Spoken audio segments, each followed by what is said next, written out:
guys, this is Leo. Welcome to Music Tip Tuesdays. Just sharing some things that I've learned along the way. Maybe they can be useful for you.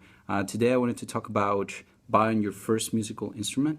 If you're trying to buy a musical instrument, you're either someone who actually wants to be a serious musician, or maybe you just want it for a hobby, or maybe you're not sure. The best thing to do, the best investment will always be start cheap.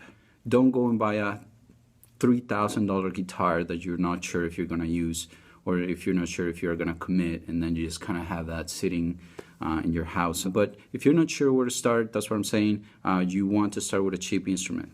Now, the two main instruments that you could use to do that will be either a guitar or a piano. That both the piano and the guitar give you the full range of tones. The notes are kind of laid out in front of you. Now, if you're going for the guitar, I recommend buying, nothing more than $100 on a guitar that's hopefully acoustic and nylon string.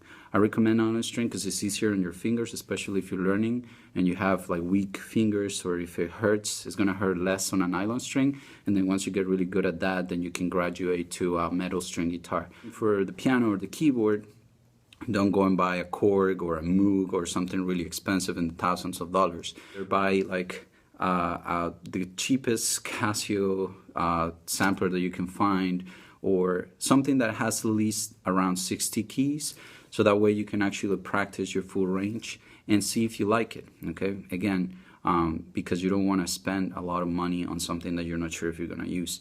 When it comes to piano, of course, you're not going to get the full action and the full weight of the keys unless you have a real piano.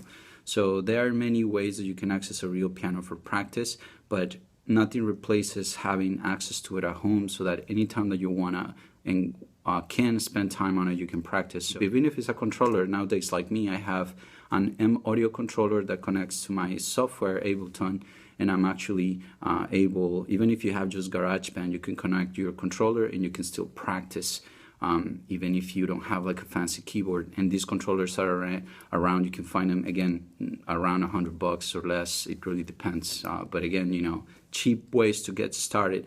The important thing is to get started practicing, so that you can figure out and find out if you want to go further.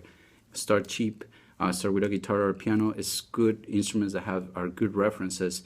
If you build skills on guitar or piano, they could translate to any instrument. So that's what I recommend. Anyways, guys, I hope this would be useful for you, and see you in the next Tip Tuesdays.